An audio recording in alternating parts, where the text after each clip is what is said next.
الحمد لله نحمده ونستعينه ونؤمن به ونتوكل عليه ونعوذ بالله من شرور أنفسنا ومن سيئات أعمالنا من يهده الله فلا مضل له ومن يضلل فلا هادي له أشهد أن لا إله إلا الله وأشهد أن محمدا عبده ورسوله أرسله بالهدى ودين الحق ليظهره على الدين كله ولو كره المشركون اللهم صل على محمد وعلى آل محمد كما صليت على إبراهيم وعلى آل إبراهيم وبارك على محمد وعلى آل محمد كما باركت على إبراهيم وعلى آل إبراهيم إنك حميد مجيد أما بعد فإن خير الكلام كلام الله وخير الهدي هدي محمد صلى الله عليه وسلم وشر الأمور محدثاتها وكل محدثة بدعة وكل بدعة ضلالة أيها الناس أوصيكم عباد الله وإياي بتقوى الله أعوذ بالله من الشيطان الرجيم ولما جاءهم كتاب من عند الله مصدق لما معهم وكانوا من قبل يستفتحون على الذين كفروا فلما جاءهم ما عرفوا كفروا به فلعنة الله على الكافرين. സൃഷ്ടാവും പ്രപഞ്ചനാഥനുമായ അള്ളാഹുവിനെ സൂക്ഷിച്ച് ജീവിക്കണമെന്ന് ആദ്യം എന്നോടും പിന്നീട് നിങ്ങളോടും വസിയത്ത് ചെയ്യുന്നു. പരമകാരുണ്യകനായ അള്ളാഹു നമ്മെ അനുഗ്രഹിക്കട്ടെ. മാരകമായ രോഗങ്ങളിൽ നിന്ന്, അപകടങ്ങളിൽ നിന്ന്, പ്രയാസങ്ങളിൽ നിന്നെല്ലാം നാം ഏവരെയും അള്ളാഹു കാത്തു രക്ഷിക്കുമാറാകട്ടെ. അന്ത്യപ്രവാചകരായ മുഹമ്മദ് മുസ്തഫ റസൂലുള്ളാഹി സ്വല്ലല്ലാഹു അലൈഹി വസല്ലമയുടെ മദ്ഹ് പറയുന്നതും ആ മദ്ഹ് കേൾക്കുന്നതും പുണ്യകരമാണ്. വിശ്വാസികളിൽ ഈമാൻ വർദ്ധിപ്പിക്കുന്ന കാര്യങ്ങളാണ്. അങ്ങനെ പറയപ്പെടുന്ന മദ്ഹുകൾ സത്യസന്ധമായിരിക്കണം. വ്യാജമായ മദ്ഹുകൾ പ്രവാചകൻ സ്വല്ലല്ലാഹു അലൈഹി വസല്ലമയിൽ കെട്ടി പറയാൻ പാടില്ലാത്തതാണ്. എവിടെന്നാണ് സത്യമായ മദ്ഹ് എവിടെന്നാണ് നമുക്ക് ലഭിക്കുക? ഏറ്റവും സത്യം പറയുന്ന അല്ലാഹുവിൽ നിന്ന് തന്നെ. അവന്റെ കലാമായ പരിശുദ്ധ ഖുർആനിൽ അനേകം സൂറകളിൽ അനേകം വചനങ്ങളിലായി അള്ളാഹു തന്നെ റസൂലുള്ളാഹി സ്വല്ലല്ലാഹു അലൈഹി വസല്ലമയുടെ മദ്ഹ് പറഞ്ഞിരിക്കുന്നു. അത് ഖിയാമത്ത് നാൾ വരെ നിലനിൽക്കുന്ന പരിശുദ്ധ ഖുർആനിൽ ഖിയാമത്ത് നാൾ വരെയുള്ള മുഴുവൻ മനുഷ്യർക്കും മനസ്സിലാക്കാൻ പറ്റുന്ന വിധം അള്ളാഹു സന്നിവേശിപ്പിച്ചിരിക്കുന്നു പരിശുദ്ധ ഖുർആനിൽ പ്രവാചകന്റെ മദ്ഹ്. അതാണ് ഒന്നാമത്തെ സ്രോതസ്. രണ്ടാമത്തെ സ്രോതസ് റസൂലുള്ളാഹി സ്വല്ലല്ലാഹു അലൈഹി വസല്ലം തന്നെ കുറിച്ച് വിശദീകരിക്കപ്പെട്ട വിശേഷങ്ങളുണ്ട്. ആ മദ്ഹുകൾ നമുക്ക് ഹദീസിൽ നിന്ന് ലഭിക്കുന്നു. മൂന്നാമത്തേത് റസൂലിൽ നിന്ന് ദീൻ പഠിച്ച സഹാബത്ത് റളിയല്ലാഹു അൻഹു അല്ലാഹുവിന്റെ റസൂലിൽ കണ്ടതും കേട്ടതും അനുഭവിച്ചറിഞ്ഞതുമായ വസ്തുതകൾ, പ്രവാചകന്റെ പ്രത്യേകതകൾ, വിശേഷങ്ങൾ, അതും നമുക്ക് ഹദീസിൽ നിന്ന് തന്നെ ലഭിക്കുന്നു. നാലാമത്തെ സ്രോതസ് അത് അനന്തമാണ്. പ്രവാചകൻ സല്ലല്ലാഹു അലൈഹി വസല്ലമയ്ക്ക് ശേഷം വന്നവരും താബികളും താബിഈങ്ങളും ഇങ്ങനെ തുടരുന്ന വിശ്വാസി സമൂഹത്തിലൂടെ മുഹമ്മദ് മുസ്തഫ റസൂലുള്ളാഹി സ്വല്ലല്ലാഹു അലൈഹി വസല്ലമയുടെ മദ്ഹ് ലോകം എറിഞ്ഞുകൊണ്ടേയിരിക്കും. അതും ഖിയാമത്ത് നാൾ വരെ നീളുന്ന കാര്യമാണ്. അഞ്ചാമത്തൊരു സ്രോതസ്സുണ്ട്. അത് പ്രവാചകൻ സല്ലല്ലാഹു അലൈഹി വസല്ലമയുടെ പ്രതിയോഗികൾ പ്രവാചകനെ ആക്ഷേപിച്ചുകൊണ്ട് പറഞ്ഞ കാര്യങ്ങളെ അള്ളാഹു പ്രവാചകന്റെ മദ്ഹാക്കി മാറ്റിമറിക്കുന്ന അത്ഭുതകരമായ ഒരു സംഭവം നമുക്ക് കാണാൻ കഴിയും. റസൂലുള്ളാഹി സ്വല്ലല്ലാഹു അലൈഹി വസല്ലമയുടെ കാര്യത്തിൽ ആക്ഷേപിച്ചായിരിക്കും പറഞ്ഞ്. ഇന്നും ആക്ഷേപിക്കുന്നവർ ഇഷ്ടം പോലെ ഉണ്ടല്ലോ. പ്രവാചകനായി നിയോഗിക്കപ്പെട്ടത് മുതൽ തുടങ്ങിയതാണ് പ്രവാചകന്റെ ആദർശ വിരോധികൾ. അത് തുടർന്നുകൊണ്ടേയിരിക്കുന്നു. ആ ആദർശ വിരോധികൾ പ്രവാചകനെ അപമാനിക്കാൻ വേണ്ടി, കൊച്ചാക്കാൻ വേണ്ടി പറഞ്ഞ കാര്യങ്ങളും അള്ളാഹു മദ്ഹാക്കി മാറ്റും. അതുകൊണ്ട് നിങ്ങൾ ശ്രദ്ധിച്ചു മനസ്സിലാക്കണം എങ്ങനെയാണ് പ്രവാചകന്റെ മദ്ഹ് രൂപപ്പെടുന്നത്. പുണ്യാണ്, ഈമാൻ വർദ്ധിക്കും നമ്മുടെ. ഇത് വെള്ളിയാഴ്ച ജുമയുടെ സമയം, അത് പുണ്യം. ഖുതുബ ശ്രദ്ധിക്കൽ, അത് പുണ്യം. അത് മദ്ഹാവുമ്പോൾ പുണ്യം ഇരട്ടിക്കുന്നു. പാഴാക്കരുത്, ആരും പാഴാക്കരുത്.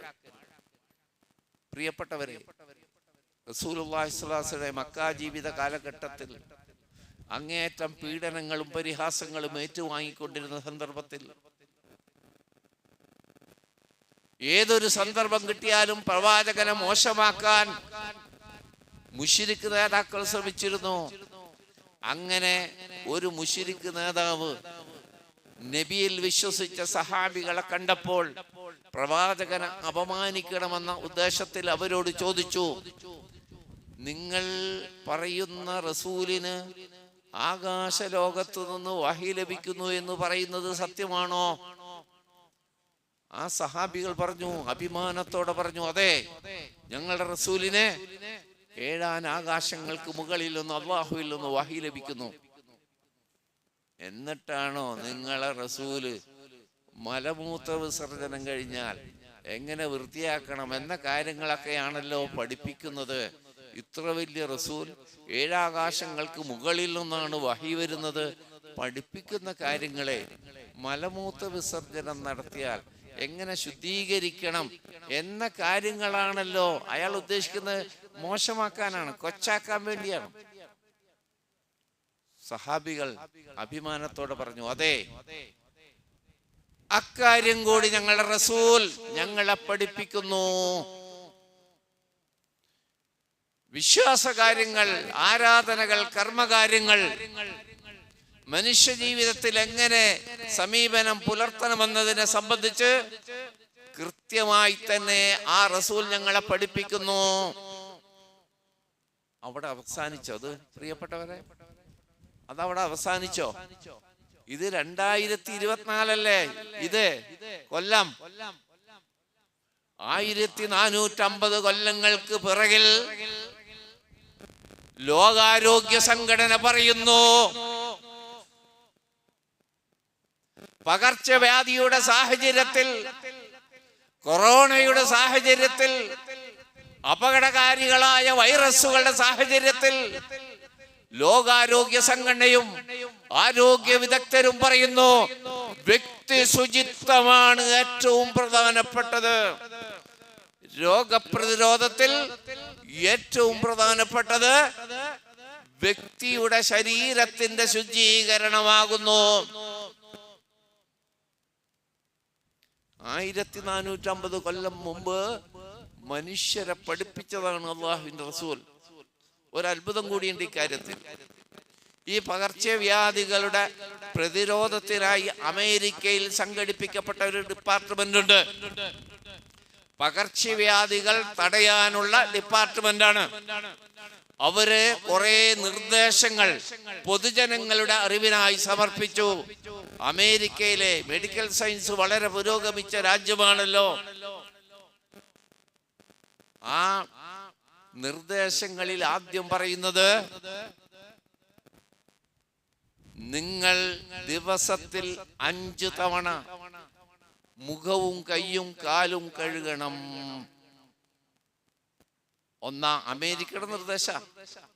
ഒള്ളൂന്റെ ഫർളിനെ പറ്റിയല്ല പറയുന്നത്.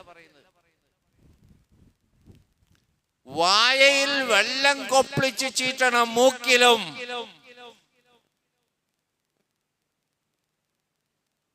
മൂക്കിൽ രോഗാണുക്കൾ കുടിയിരിക്കാനുള്ള സാധ്യതയുണ്ട്.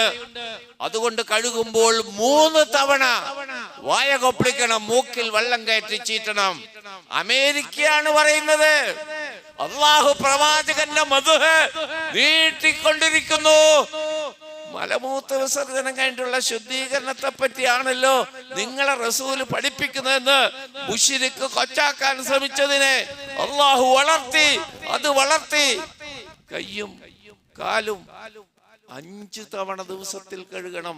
ഓരോ തവണയും 3 തവണ കഴുകണം എന്ന് അമേരിക്കയിലെ മെഡിക്കൽ സയൻസ് മനുഷ്യരെ പഠിപ്പിക്കുമ്പോൾ 1450 കൊല്ലങ്ങൾക്ക് മുമ്പ് റസൂലുള്ളാഹി സ്വല്ലല്ലാഹു അലൈഹി വസല്ലം അത് പഠിപ്പിച്ചിരുന്നു. വ്യക്തിയുടെ ശരീരം, ധരിക്കുന്ന വസ്ത്രം, അവൻ ജീവിക്കുന്ന ചുറ്റുപാട്, അത് ആ ശുദ്ധി ഈമാനിന്റെ പകുതിയാകുന്നു. അത്തഹൂർ ശത്റുൽ ഈമാൻ, വൃത്തി ഈമാനിന്റെ പകുതിയാകുന്നു എന്ന് വരെ റസൂലുള്ളാഹി സ്വല്ലല്ലാഹു അലൈഹി വസല്ലം പഠിപ്പിച്ചു. ശരി, അള്ളാഹു മദ്ഹ് പറയാൻ തുടങ്ങിയത് എന്നോട്ടാ? റസൂല് നിയോഗിക്കപ്പെട്ടപ്പോഴാണോ? അല്ല. റസൂല് ജനിച്ചപ്പോഴാണോ? അല്ല. എത്രയോ നൂറ്റാണ്ടുകൾക്ക് മുമ്പ് അള്ളാഹു റസൂലിന്റെ മദ്ഹ് പറഞ്ഞിരുന്നു. الذين يتبعون الرسول النبي الذي يجدونه مكتوبا عندهم في التوراة والإنجيل. സൂറത്ത് അറാഫ് 157 ആയത്ത്. അഹ്ലു കിതാബുകാരെ പറ്റി പറഞ്ഞുകൊണ്ടിരിക്കുക അല്ലാഹു പറഞ്ഞതാണ്. അവര് അഹ്ലു കിതാബിന്റെ ആളുകൾ ആ റസൂലിനെ പിൻപറ്റണം. ഏത് റസൂൽ? അല്ലദീ യജിദൂനഹു മക്തൂബൻ ഇൻദഹും, അവരെ അടുക്കൽ ആ റസൂലിനെ പറ്റി രേഖപ്പെടുത്തിയിട്ടുണ്ട്. ഫിത് തൗറാത്തി വൽ ഇൻജീൽ, തൗറാത്തിലും ഇൻജീലിലും ആ റസൂലിന്റെ ഗുണവിശേഷങ്ങൾ വിശദീകരിച്ചിട്ടുണ്ട്. ആ റസൂൽ അവർക്ക് വരുമ്പോൾ ആ റസൂലിനെ അവർ പിൻപറ്റുക തന്നെ ചെയ്യണം. ഞങ്ങൾക്കൊരു നബി ഉണ്ടായിരുന്നു, റസൂൽ ഉണ്ടായിരുന്നു, തൗറാത്ത് ഉണ്ടായിരുന്നു എന്ന് പറഞ്ഞൊഴിഞ്ഞു മാറാൻ പറ്റില്ല. ആ തൗറാത്തിനെ സത്യപ്പെടുത്തിക്കൊണ്ട്, ഇൻജീലിനെ സത്യപ്പെടുത്തിക്കൊണ്ട് ഉള്ള ഖുർആനുമായി റസൂൽ വരുമ്പോ മുമ്പുള്ള എല്ലാ വേദക്കാരും ആ റസൂലിനെ പിൻപറ്റിയേ പറ്റൂ. അല്ലാഹു റസൂൽ പറയാണ്, എന്നെ കുറിച്ചറിഞ്ഞവൻ, അത് ആരായിരുന്നാലും, വേദമുണ്ടായാലും ഇല്ലെങ്കിലും, എന്നെ കുറിച്ചറിഞ്ഞവൻ എന്നിൽ വിശ്വസിക്കാതെ ഉണ്ടെങ്കിൽ, എന്നെ പിൻപറ്റാത്തവർ അവർ നരകത്തിലായിരിക്കും. അല്ലാഹു നമ്മളെ കാത്തുരക്ഷിക്കട്ടെ. പിന്നെ അല്ലാഹു പറഞ്ഞു നോക്കിയേ, അല്ലദീന ആതൈനാഹുമുൽ കിതാബ യഅരിഫൂനഹു വകമാ യഅരിഫൂന അബ്നാഅഹും, മുമ്പ് വേദഗ്രന്ഥം നൽകപ്പെട്ട ആളുകൾ സ്വന്തം മക്കളെ അറിയുന്ന പോലെ തന്നെ റസൂലിനെ അവർക്കറിയുമായിരുന്നു. അവരുടെ വേദങ്ങളിൽ അതുണ്ടായിരുന്നു, തൗറാത്തിലും ഇൻജീലിലും ഉണ്ടായിരുന്നു. സ്വന്തം മക്കളെ പിതാവ് തിരിച്ചറിയുന്ന പോലെ തന്നെ മുഹമ്മദ് നബി സല്ലല്ലാഹു അലൈഹി വസല്ലമയെ വേദക്കാർക്ക് അറിയാമായിരുന്നു. വഇന്ന ഫരീഖം മിൻഹും ലയക്തുമൂനൽ ഹഖ വഹും യഅലമൂൻ, അവർ സത്യം മറച്ചു വെക്കുകയായിരുന്നു. സത്യം മറച്ചു വെക്കുകയായിരുന്നു അറിഞ്ഞുകൊണ്ട് തന്നെ. പ്രിയപ്പെട്ടവരെ, തൗറാത്തിനു മുമ്പ് നമ്മുടെ ഇന്ത്യയിൽ അവതരിപ്പിക്കപ്പെട്ട വേദങ്ങളിൽ അത്ഭുതത, മൂസാ നബി അലൈഹി സ്വലാമക്ക് മുമ്പ് ഇന്ത്യ രാജ്യത്ത് അവതരിപ്പിക്കപ്പെട്ട വേദങ്ങളിൽ മുഹമ്മദ് നബി സല്ലല്ലാഹു അലൈഹി വസല്ലമയുടെ മദ്ഹ് ആ വേദങ്ങളിൽ കാണാം. നബിയുടെ മാത്രമല്ല, സഹാബികളുടെ മദ്ഹും കാണാം, പ്രവാചകന്റെ ശരീരപ്രകൃതി കാണാം, സ്വഭാവവിശേഷങ്ങൾ കാണാം, പ്രവാചകന്റെ വാഹനത്തെ പറ്റിയുണ്ട്, അനുയായികളുടെ ഗുണഗണങ്ങളുണ്ട്. ഇന്ത്യ രാജ്യത്തെ എത്രയോ നൂറ്റാണ്ടുകൾക്ക് മുമ്പുള്ള വേദങ്ങളിൽ പോലും റസൂല് ജനിച്ചപ്പെട്ടല്ല അല്ലാഹു തുടങ്ങിയത്, വളരെ മുമ്പ് തുടങ്ങി റസൂലിന്റെ മദ്ഹ് പറയാൻ. ആ വേദങ്ങളിൽ പോലുമുണ്ട്, ആ നാമം പോലുമുണ്ടെന്ന് പറഞ്ഞാൽ മുഹമ്മദ് എന്ന നാമം പോലും വേദങ്ങളിൽ, ഇന്ത്യ രാജ്യത്തെ വേദങ്ങളിൽ പോലും ഉണ്ടായിട്ടുണ്ട്. എത്ര അത്ഭുതകരമായ കാര്യമാണത്! നിങ്ങൾ നോക്കൂ, വലമ്മാ ജാഅഹും കിതാബും മിൻ ഇൻദില്ലാഹി മുസദ്ദിഖൻ ലിമാ മഅഹും, അവരുടെ പക്കലുള്ള തൗറാത്തിനെയും ഇഞ്ചീലിനെയും സത്യപ്പെടുത്തുന്ന ഒരു ഖുർആൻ അവർക്ക് വന്നപ്പോൾ വകാനൂ മിൻ ഖബൽ യസ്തഫ്തിഹൂന അലല്ലദീന കഫറൂ.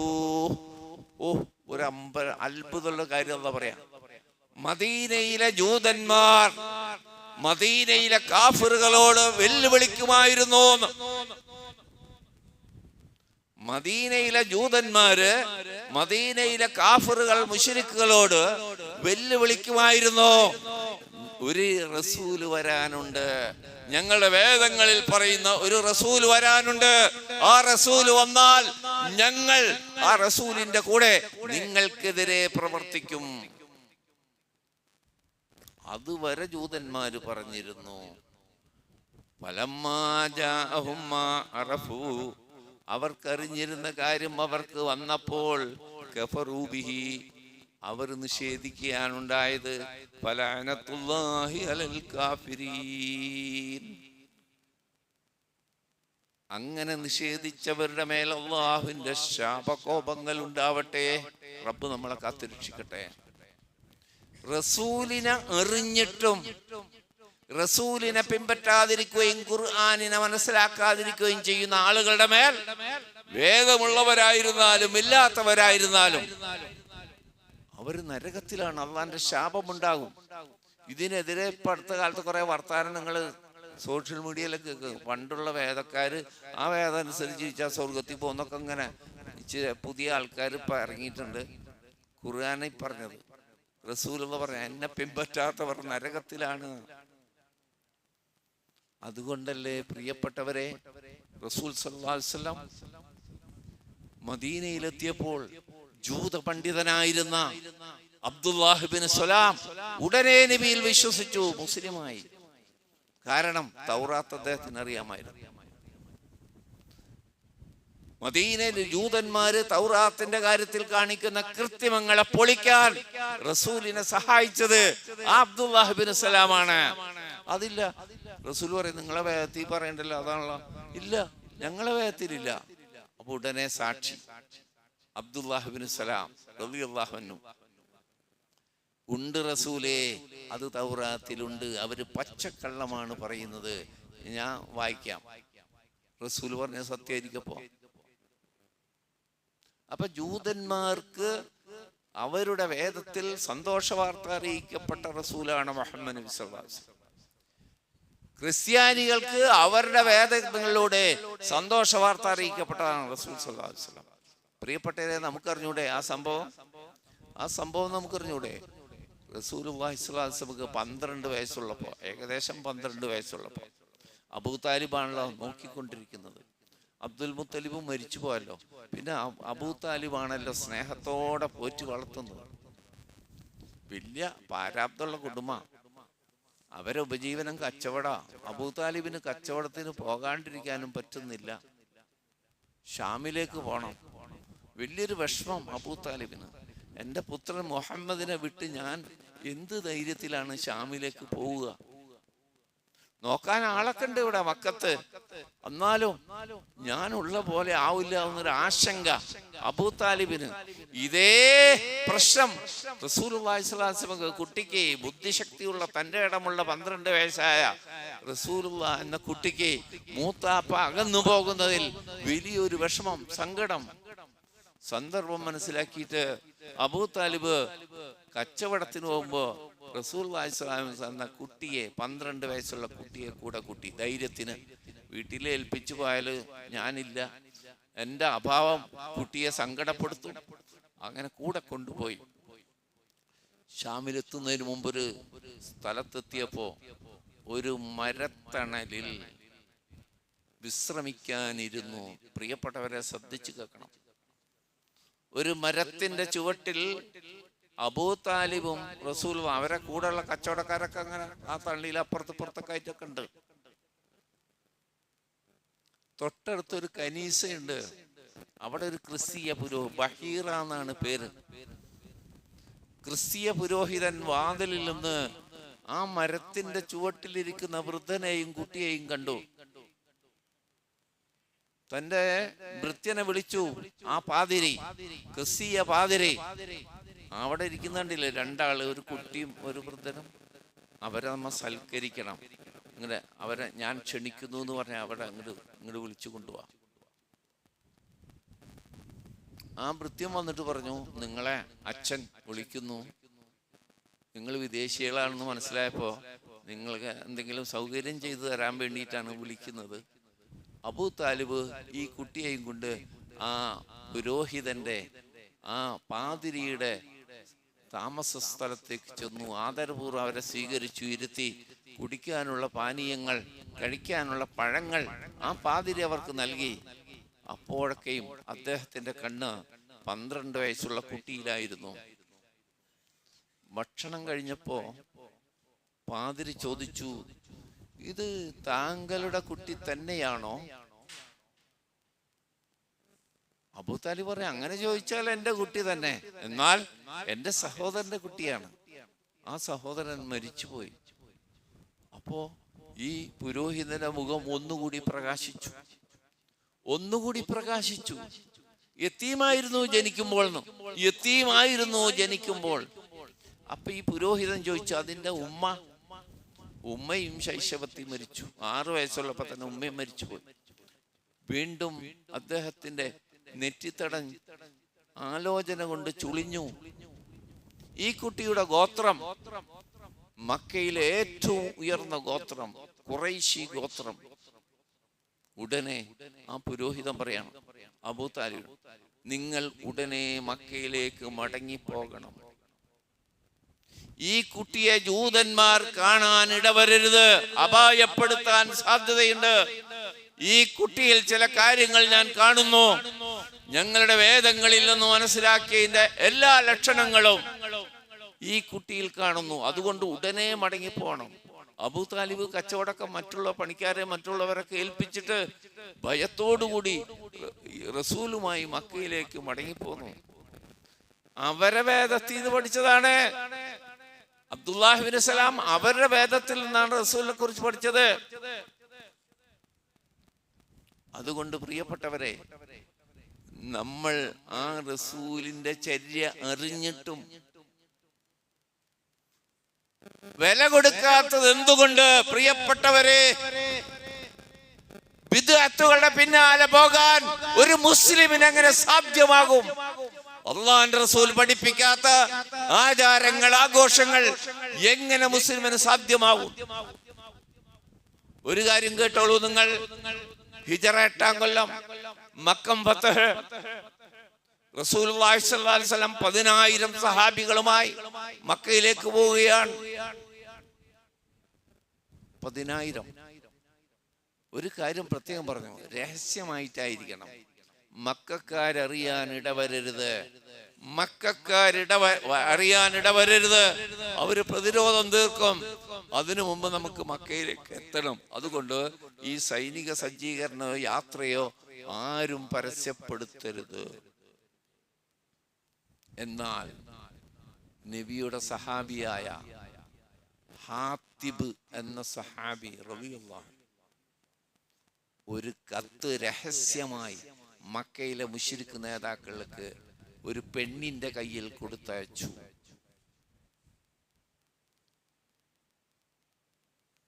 നബി സല്ലല്ലാഹു അലൈഹി വസല്ലം സഹാബത്തും മക്കയിലേക്ക് പുറപ്പെടാൻ പോകുന്നു എന്ന രഹസ്യം ഈ കത്തിലൂടെ മക്ക മുശ്രിക്കുകള്, ബദരീങ്ങളിൽപ്പെട്ട ആളാണ് കേട്ടാ, നിസ്സാര സഹാബി അല്ലട്ടാ, ബദരീങ്ങളിൽപ്പെട്ട സഹാബിയായ ഹാത്തിബ് ഇബ്നു അബീ ബൽതഹ് എന്ന പേരുള്ള സഹാബിയാണ് ഒരു പെണ്ണിന്റെ കയ്യിൽ രഹസ്യമായി ഈ കത്ത് നബി പുറപ്പെടുന്ന വിവരം അറിയിച്ചുകൊണ്ട് റസൂലുള്ളാഹി സ്വല്ലല്ലാഹു അലൈഹി വസല്ലം അലി ഇബ്നു അബീ താലിബിനെയും മിഖ്ദാദ് റളിയല്ലാഹു അൻഹുവിനെയും വിളിച്ചു. നിങ്ങൾ അതിവേഗം മക്കയുടെ വഴിയിലൂടെ പോകണം. കാക്ക് തോട്ടത്തിലെത്തിയാൽ ഒരു പെണ്ണിനെ കാണാം അവിടെ. അവളുടെ കയ്യിൽ ഒരു കത്തുണ്ട്, അത് വാങ്ങി നിങ്ങൾ ഇങ്ങോട്ട് വരണം. ശ്രദ്ധിച്ചു കേൾക്ക് സഹോദരങ്ങളെ. അറിയപ്പെട്ട സ്ഥല. മദീനയിൽ നിന്ന് മക്കയിലേക്ക് പോകുന്ന വഴി, തിരിച്ചു വരുന്ന വഴിയിലും ജനങ്ങൾ വിശ്രമിക്കാൻ നിൽക്കുന്ന തോട്ടമാണത്. അവിടെ ഒരു പെണ്ണിനെ കാണാം. ആ പെണ്ണിന്റെ കയ്യിൽ ഒരു കത്തുണ്ട്. ആ കത്ത് വാങ്ങി വരണം. വളരെ വേഗം പുറപ്പെട്ടു അലി ഇബ്നു അബീ താലിബ് റളിയല്ലാഹു അൻഹു, മിഖ്ദാദ് റളിയല്ലാഹു അൻഹു. അല്ലാഹുവിന്റെ റസൂൽ പറഞ്ഞ പോലെ കാക്കത്തോട്ടത്തിൽ ഒരു പെണ്ണ്. അലി റളിയല്ലാഹു അൻഹു സമീപിച്ചു. നിന്റെ കയ്യിലുള്ള കത്ത് തരണം. പെണ്ണ്, കത്ത? എന്ത് കത്ത്? ഏത് കത്ത്? നിങ്ങക്ക് ആളെ തെറ്റിയതാവും, എനിക്കൊന്നും മനസ്സിലാവണല്ലോ. കത്ത്. അവളുടെ മുഴുവൻ ഭാണ്ഡങ്ങളും പരിശോധിച്ചു, കെട്ടുകളും കുടുക്കുകളൊക്കെ പരിശോധിച്ചു. ഇല്ല, കത്തില്ല. അപ്പോൾ അലി ഇബ്നു അബീ താലിബ് റളിയല്ലാഹു അൻഹു പറയാണ്, നിന്റെ കയ്യിൽ കത്തുണ്ടെന്ന് പറഞ്ഞത് അല്ലാഹുവിന്റെ റസൂലാണ്, അത് സത്യമാണ്. നിന്റെ വസ്ത്രം അഴിക്കാതിരിക്കണമെങ്കിൽ ആ കത്തും കിടുത്താ. നിന്റെ കയ്യിൽ കത്തുണ്ടെന്ന് പറഞ്ഞ ആരെന്നറിയോ? അല്ലാഹുവിന്റെ റസൂലാണ്, അത് സത്യമാണ്. പെണ്ണ് പേടിച്ചു. മുടിക്കെട്ടഴിച്ചിട്ടേ, മുടിക്കെട്ടിന്റെ ഉള്ളിൽ ആ കത്ത് സൂക്ഷിച്ചിരുന്നത്. ആ മുടിക്കെട്ടഴിച്ചിട്ട് കത്ത് അലി റളിയല്ലാഹു അൻഹു കൊടുത്തു. ചരിത്രം ഞാൻ പൂർത്തീകരിക്കാം. അതിനു മുമ്പ് ഒരു ചോദ്യമുണ്ട് നിങ്ങളോട്, എന്നോടും നിങ്ങളോടും ഒരു ചോദ്യം. അപ്പറഞ്ഞത് മാത്രമല്ലല്ലോ റസൂല് പറഞ്ഞിട്ടുള്ളത്. ആയിരക്കണക്കിന് ഹദീസുകൾ റസൂലുള്ള പറഞ്ഞ നമ്മൾ പഠിക്കുന്നില്ലേ, അറിയുന്നില്ലേ? അത് അല്ലാഹുവിന്റെ റസൂൽ പറഞ്ഞതല്ലേ, അത് സത്യമല്ലേ?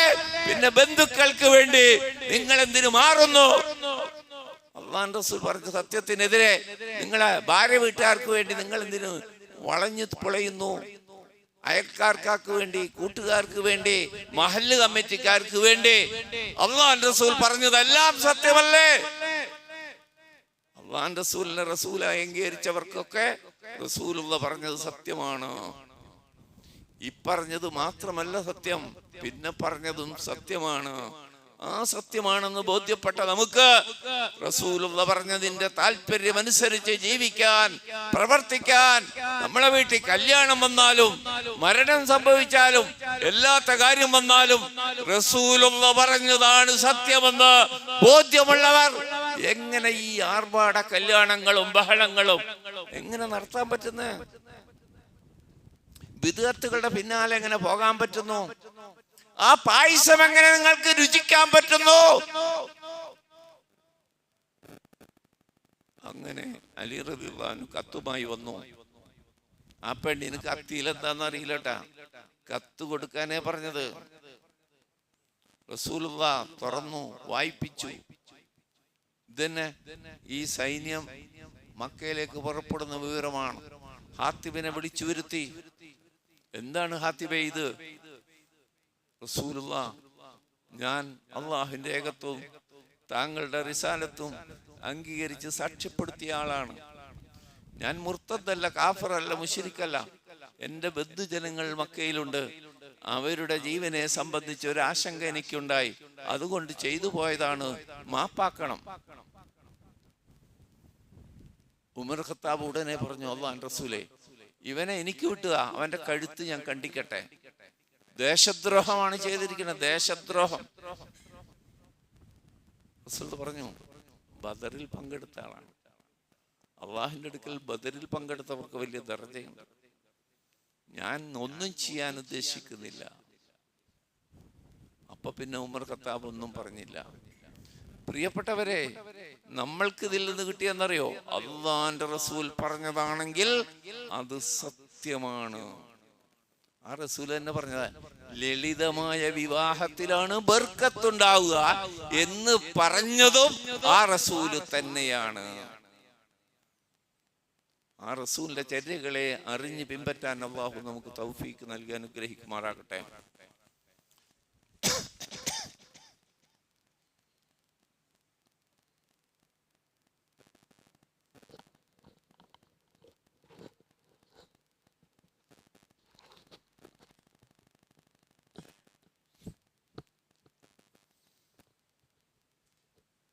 الحمد لله اللهم صل على محمد وعلى آل محمد أيها الناس أوصيكم عباد الله وإياي بتقوى الله. അള്ളാഹുവിനെ സൂക്ഷിക്കണമെന്ന് ഒരിക്കൽ കൂടി എന്നെ നിങ്ങളെ ഓർമ്മപ്പെടുത്തുന്നു. പ്രിയ സഹോദരങ്ങളെ, അള്ളാഹു റസൂലിനെ മാത്രമല്ല മദ്ഹ് ചെയ്തത്, ആ റസൂലിനെ പിൻപറ്റുന്ന സഹാബികളെ കൂടി, ഖിയാമത്ത് വരെയുള്ള അനുയായികളെ പറ്റി പോലും മദ്ഹ് അള്ളാഹ് പറഞ്ഞിട്ടുണ്ട്. നമ്മളെപ്പറ്റി അള്ളാഹ് മദ്ഹ് പറഞ്ഞിട്ടുണ്ടെന്ന് ഖുർആനിൽ. ആ അർഹത നേടണം നമ്മൾ. എന്താ പറയുന്നത്? മുഹമ്മദുൻ റസൂലുള്ളാഹ് വല്ലദീന മഅഹു അശിദ്ദാഉ അലൽ കുഫാരി റഹ്മാഉ ബൈനഹും തറാഹും റുക്അൻ സുജ്ജദൻ യബ്തഗൂന ഫളലൻ മിനല്ലാഹി വറിദ്വാനാ സീമാഉം ഫീ വുജൂഹിം മിൻ അസരിസ് സുജൂദ്. അല്ലാഹ് പറയണം, മുഹമ്മദ് അല്ലാഹുവിന്റെ റസൂലാണ്. വല്ലദീന മഅഹു, അദ്ദേഹത്തോടൊപ്പമുള്ള വിശ്വാസികൾ, അശിദ്ദാഉ അലൽ കുഫാരി, സത്യനിഷേധികൾക്കെതിരിൽ പ്രതാപത്തോടെ പെരുമാറുന്നവരാണ്, ആദർശത്തെ പണയം വെക്കാത്തവരാണ്. നമ്മളെ പോലെല്ലാം അവര് ബഹുസ്വര സമൂഹം, അവരുണ്ട് ഇവരുണ്ട്. അപ്പൊ നമ്മ ഇങ്ങനെയൊക്കെ ബലം പിടിച്ചാൽ ശരിയാവൂല, എല്ലാരോടൊക്കെ ഒത്തുപോയില്ലെങ്കിൽ. അല്ലാഹ് പറയാണ്, മുഹമ്മദ് നബിയിൽ വിശ്വസിച്ച ആളുകൾ അശിദ്ദാഉ അലൽ കുഫാർ, പ്രതാപം സൂക്ഷിക്കുന്നവരാണ്, റഹ്മാഉ ബൈനഹും, വിശ്വാസികൾ തമ്മിൽ കരുണയോടെ പെരുമാറുന്നവരുമാണ്. തറാഹും റുക്അൻ സുജ്ജദ, അവരുടെ ലക്ഷണം അറിയോ? മാപ്പിളമായിരുന്നല്ല അല്ലാഹ് പറഞ്ഞേ. ആ റസൂലിന്റെ അനുയായികൾ മാപ്പിളമാരെന്നല്ല പറഞ്ഞത്. റുക്അൻ സുജ്ജദൻ, റുക്കൂം സുജൂദും ചെയ്തു നമസ്കരിക്കുന്നവരായിരിക്കും. നിസ്കരിക്കാത്ത ഒരാൾ ആ വകുപ്പിൽ വരൂല കേട്ടാ. ആലോചിച്ച് വിഷമിക്കാൻ നിൽക്കണ്ട, ഇതിൽ വരൂല. നിസ്കരിക്കാത്ത ഒരാളും എന്ത് പേരിട്ടാലും ഒരു കാര്യമില്ല. നബിദിന ജാഥയെ പങ്കെടുത്തിട്ടും കാര്യമില്ല, നിസ്കരിക്കാത്ത ഒരു ഇതിൽ വരൂല. യബ്തഗൂന ഫളലൻ മിനല്ലാഹി വറിദ്വാനാ, അല്ലാഹുവിന്റെ അപാരമായ ഔദാര്യം തേടിക്കൊണ്ട്, അതുപോലെ തന്നെ അല്ലാഹുവിന്റെ തൃപ്തി തേടിക്കൊണ്ട് നമസ്കരിക്കുന്നവരാണവർ. സീമാഉം ഫീ വുജൂഹിം മിൻ അസരിസ് സുജൂദ്, അവരുടെ മുഖത്ത് സുജൂദിന്റെ അടയാളങ്ങൾ കാണാം. അല്ലാഹ് പറയാ, സൂറത്ത് ഫത്തഹിലെ അവസാനത്തെ ആയത്ത്, 29-ാമത്തെ ആയത്ത്. അവരുടെ മുഖങ്ങളിൽ സുജൂദ് ചെയ്ത് നമസ്കരിച്ചതിന്റെ ലക്ഷണങ്ങൾ കാണാം. ദാലിക മസലുഹും ഫിത് തൗറാത്ത്, ഈ ലക്ഷണങ്ങൾ പറഞ്ഞിട്ടുള്ള അല്ലാഹ് പറയാണ് തൗറാത്തിലാണ്. ജൂതന്മാരുടെ കയ്യിലുള്ള തൗറാത്തിൽ മുഹമ്മദ് നബിയെ കുറിച്ച് മാത്രമല്ല, ആ നബിയെ പിൻപറ്റുന്ന മുഅ്മിനീങ്ങളുടെ ലക്ഷണങ്ങളും തൗറാത്തിൽ അല്ലാഹ് പറഞ്ഞിട്ടുണ്ട്. വമസലുഹും ഫിൽ ഇൻജീൽ, ഇഞ്ചീലിൽ അവർക്കുള്ള ഉപമക ഒരു മുള പൊന്തി, മുള, ഒരു വിത്ത് മുളച്ചിട്ടേ ഒരു മുള, നഖം തട്ടിയാ മുറിഞ്ഞു പോവും. നഖം തട്ടിയാ മുറിഞ്ഞു പോവും. വളരെ ബലഹീനമായൊരു മുള. അതൊന്ന് പുഷ്ടിപ്പെട്ടു. ഒരു ബലം വെച്ചു. പിന്നീടത് സ്വന്തം തണ്ടിൽ ഉയർന്നു നിൽക്കാൻ പറ്റി. ഇസ്ലാം എങ്ങനെ ഉണ്ടായിന്ന് നീ പറയണ? ദുർബലമായ അന്തരീക്ഷത്തിൽ പിൻഗാമികൾ കൂടിക്കൂടി വന്നു. അങ്ങനെ സ്വന്തം നിലയിൽ അത് ഉയർന്നു നിന്നു. കർഷകനെ അമ്പരപ്പിക്കുന്ന വളർച്ച. നിഷേധികൾക്ക് ഭയങ്കര കോപം, രോഷം. ഇവിടെ കേരളത്തിൽ വരെ അനുഭവിക്കണതാ.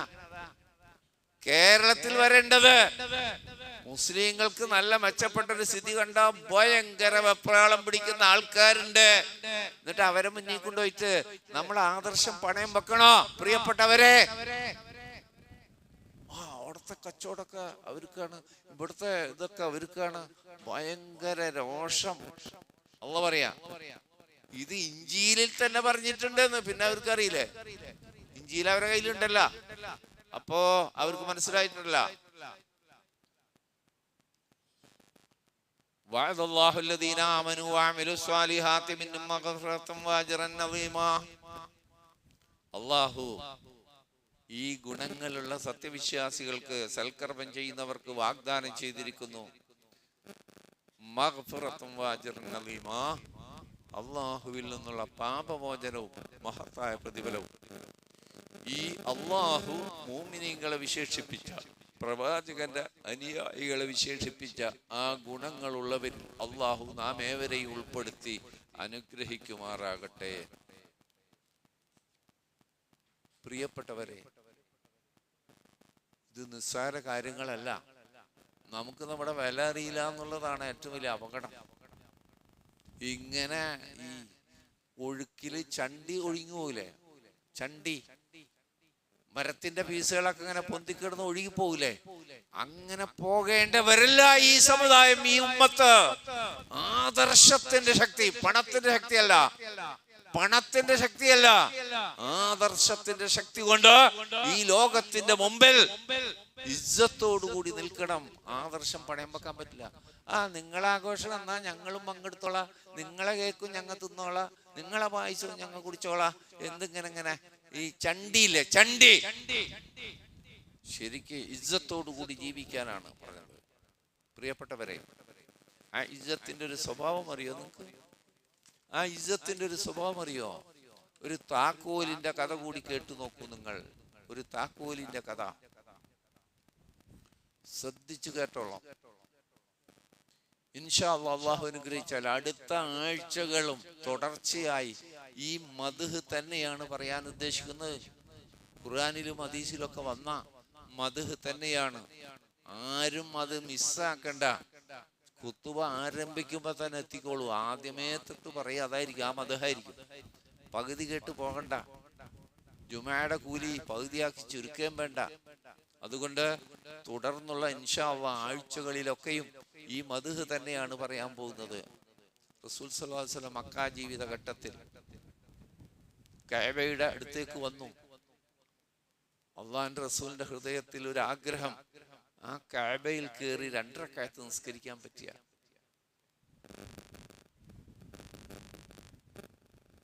അപ്പോൾ കഅബ പൂട്ടിക്കിടക്കുക.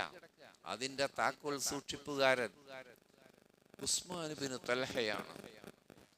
ഉസ്മാൻ ബിൻ തൽഹയാണ് ആ കഅബ താക്കോല് സൂക്ഷിക്കാൻ പാരമ്പര്യമായി ഇപ്പൊ ഈ സംഭവം നടക്കുമ്പോ ആ കുടുംബത്തിലെ ഉസ്മാൻ ബിൻ തൽഹയുടെ കയ്യിലാണ് താക്കോൽ. റസൂൽ സല്ലല്ലാഹു അലൈഹി വസല്ലം വളരെ വിനയത്തോടെ അദ്ദേഹത്തെ സമീപിച്ചു. ഉസ്മാൻ, എനിക്ക് ആ കഅബയിൽ കയറി 2 റക്അത്ത് നിസ്കരിക്കണം, ആ താക്കോൽ ഒന്ന് തരണം. നബി സല്ലല്ലാഹു അലൈഹി വസല്ലം അങ്ങേയറ്റം പരിഹസിച്ചു, കളിയാക്കി പരിഹസിച്ചു, ആക്ഷേപിച്ചു. നിനക്ക താക്കോല, കഅബയുടെ താക്കോല് നിനക്ക? അന്നവൻ മുശ്രിക്കായിരുന്നല്ല. റസൂലുള്ളാഹി അവന്റെ മുഖത്ത് നോക്കി ഒരു വാക്ക് പറഞ്ഞു, ഉസ്മാൻ, ഒരു കാലം വരും അന്ന് ഈ താക്കോൽ എന്റെ കയ്യിലായിരിക്കും. അന്ന് ഞാൻ തീരുമാനിക്കും എന്ത് ചെയ്യണമെന്ന്. അവന്റെ ചീത്ത വർദ്ധിച്ചു, കളിയാക്കല്. ആരണീ താക്കോല്? ഇവിടെ തന്നെ ജീവിക്കാൻ പറ്റാത്ത ആളല്ലേ ഈ താക്കോൽ എന്റെ കയ്യിൽ വരും എന്നൊക്കെ പറയണത്. റബ്ബുൽ ആലമീനായ തമ്പുരാൻ അധികം വൈകാതെ റസൂലുള്ളാഹി 13ാമത്തെ കൊല്ലം മദീനയിലേക്ക് ഹിജറ പോയി. ഹിജറ 8ാം കൊല്ലം, നേരത്തെ പറഞ്ഞല്ലോ, കത്ത് കൊടുത്താച്ചു. മക്കം ഫതഹ്, മക്ക കീഴടങ്ങി. ഈ ഉസ്മാൻ ബിൻ തൽഹയെ വിളിച്ചു റസൂലുള്ളാഹി. താക്കോൽ വാങ്ങി, കഅബ തുറന്നു. സഹാബികളെ കൊണ്ട് കഅബ ശുദ്ധീകരിച്ചു, വിഗ്രഹങ്ങളൊക്കെ എടുത്തു മാറ്റി. എന്നിട്ട് 2 റക്അത്ത് നമസ്കരിച്ചു റസൂലുള്ളാഹി. എന്നിട്ട് പുറത്തിറങ്ങി കഅബ പൂട്ടി. താക്കോൽ പ്രവാചകന്റെ കയ്യിലുണ്ട്. നോക്കേ, റസൂലുള്ളാഹി പറഞ്ഞ സാഹചര്യം എന്തായിരുന്നു? ആ താക്കോൽ എന്റെ കയ്യിൽ വരുന്ന ഒരു കാലം വരുന്നു പറഞ്ഞില്ലേ, അന്ന് ഞാൻ തീരുമാനിക്കും ഇതെന്തു ചെയ്യുമെന്ന്. റസൂലുള്ളാഹി പുറത്തിറങ്ങി താക്കോലുമായി നിൽക്കുക. ഖുറൈശികൾക്ക് ഒരു മോഹം, ഇനി മുതൽ താക്കോല് നമുക്ക് സൂക്ഷിക്കണം. അലി റളിയല്ലാഹു അൻഹു തുറന്നു പറഞ്ഞു, റസൂലേ, ആ താക്കോൽ എന്റെ കയ്യിൽ താ, ഇനി തൊട്ട് ഞാൻ സൂക്ഷിക്കാം. കേട്ടില്ല. റസൂലുള്ള 10,000 വളഞ്ഞു നിൽക്കുക, മുസ്ലിങ്ങളും മുശ്രിക്കുകളുമായ ആളുകൾ. റസൂല ആൾക്കൂട്ടത്തിലേക്കാ നോക്കണത്. എവിടെ ഉസ്മാൻ? ആ ഉസ്മാൻ ഇബ്നു തൽഹ എവിടെ? ഒരാളതിൻ്റെ ഉള്ളിൽ ഇങ്ങനെ കുമ്പിട്ടിക്കുക, തല പൊക്കാൻ പറ്റാണ്ട്. അദ്ദേഹം ഇങ്ങോട്ട് വരൂ. വളരെ ഭീതിയോടുകൂടി ഉസ്മാൻ ഇബ്നു തൽഹ റസൂലുള്ളാഹി അടുത്തേക്ക് വന്നു. അടുത്തു വന്നപ്പോൾ റസൂലുള്ളാഹി ആലിംഗനം ചെയ്തു. ഇതാ താക്കോൽ, നീ തന്നെയാണ് ഇത് സൂക്ഷിക്കേണ്ടത്, നീ തന്നെയാണ് ഈ താക്കോല്. മുസ്ലിങ്ങളായ ഒരു താക്കോല് ചോദിച്ചിട്ട് കൊടുക്കാതെ, ഇതിന്റെ പാരമ്പര്യം അതാണ്, നീയാണ് ഇതിന്റെ പാരമ്പര്യത്തിന്റെ ആൾ, നീ തന്നെ താക്കോൽ സൂക്ഷിക്കണം. ഈ മത് അവിടെ കഴിഞ്ഞ സഹോദരങ്ങളെ? ഇല്ല. ഇത് 2024 2024 ഇത് ഹിജറ 1446. ഈ സംഭവം ഉസ്മാൻ ഇബ്നു തൽഹയെ റസൂലുള്ളാഹി താക്കോൽ ഏൽപ്പിച്ചിട്ട് 1438 കൊല്ലായി എന്നർത്ഥം. ഹിജറ 1446 ഇപ്പോ 1438 കൊല്ലായി. ഇപ്പോഴും ആ താക്കോൽ ഉസ്മാൻ ഇബ്നു തൽഹയുടെ തലമുറ കൈമാറി വന്ന 110ാമത്തെ തലമുറയുടെ കയ്യിലാണ് കഅബയുടെ താക്കോൽ ഇപ്പോഴും. ഇത് ഇതിഹാസമല്ല, കെട്ടുകഥയല്ല, സത്യങ്ങൾ, ജീവിക്കുന്ന സത്യം. ആ മദ്ഹ് നീണ്ടു നിൽക്കുന്നു. 110ാമത്തെ തലമുറ അന്ന് റസൂല് കൊടുത്ത ഉസ്മാൻ ഇബ്നു തൽഹയുടെ മക്കളായി. അവിടെ ഫൈസൽ മറ്റേ രാജാക്കന്മാരുണ്ട്, സൽമാൻ രാജാവുണ്ട്, ഒക്കെ ഉണ്ട്, സൈന്യമൊക്കെ ഉണ്ട്. കഅബയുടെ താക്കോൽ അതേ കുടുംബത്തിൽ തുടർന്ന് ഇപ്പോഴും ആ 110ാമത്തെ തലമുറയുടെ കയ്യിലാണ് താക്കോലുള്ളത്. നമ്മൾ റസൂൽ നമ്മ പഠിച്ചിട്ടില്ല സഹോദരങ്ങളെ, അറിഞ്ഞിട്ടില്ല, മദ്ഹ് കേട്ടിട്ടുമില്ല. കേട്ടാൽ ആ റസൂലിനോടുള്ള സ്നേഹം ഹൃദയം നിറഞ്ഞു വിങ്ങും. ആ റസൂലിനോടുള്ള സ്നേഹം വിങ്ങും, അത് ഈമാനായി മാറും. ആ റസൂലിനെ പിൻപറ്റിക്കൊണ്ട് ജീവിച്ച് രക്ഷ നേടാനുള്ള വ്യഗ്രത, അതിനെതിരെ എത്ര ആയിരങ്ങളുണ്ടെങ്കിലും അതിനെ അവഗണിക്കാനുള്ള ശക്തി, റസൂലിനോടുള്ള സ്നേഹം അവനെ പ്രാപ്തനാക്കും. അല്ലാഹു അതിന് നമ്മളെ അനുഗ്രഹിക്കുമാറാകട്ടെ. നമ്മിൽ വന്നുപോയ വീഴ്ചകൾ പുറത്തു മാപ്പാക്കി തരുമാറാകട്ടെ. നമ്മിൽ തന്നെ പലരും രോഗികളായിട്ട് വീട്ടിലും ആസ്പത്രിയിലൊക്കെ ഉണ്ട്. അവർക്ക് അല്ലാഹു പുറത്തു അവരെ രോഗം ശിഫ നൽകി അനുഗ്രഹിക്കട്ടെ. നമ്മിൽ നിന്ന് വിട്ടുപിരിഞ്ഞവരുണ്ട്, അവർക്ക് അല്ലാഹു പുറത്ത് മാപ്പാക്കി കൊടുക്കുമാറാകട്ടെ. ആദ്യം പറഞ്ഞ കാര്യം മറക്കണ്ട. തുടർന്നുള്ള ഖുതുബയിലും ഇൻഷാ അല്ലാഹ് മദ്ഹുകൾ തന്നെയാണ്, ആരും മിസ് ചെയ്യണ്ട. നേരത്തോടെ വരിക. അല്ലാഹു അനുഗ്രഹിക്കട്ടെ. അല്ലാഹുമ്മ ഗ്ഫിർ ലിൽ മുഅ്മിനീന വൽ മുഅ്മിനാത്ത് വൽ മുസ്ലിമീന വൽ മുസ്ലിമാത്ത് അൽഅഹ്യാഇ മിന്നാ വൽ അംവാത്ത് إنك مجيب الدعوات يا قاضي الحاجات. اللهم ربنا آتنا في الدنيا حسنة وفي الآخرة حسنة وقنا عذاب النار.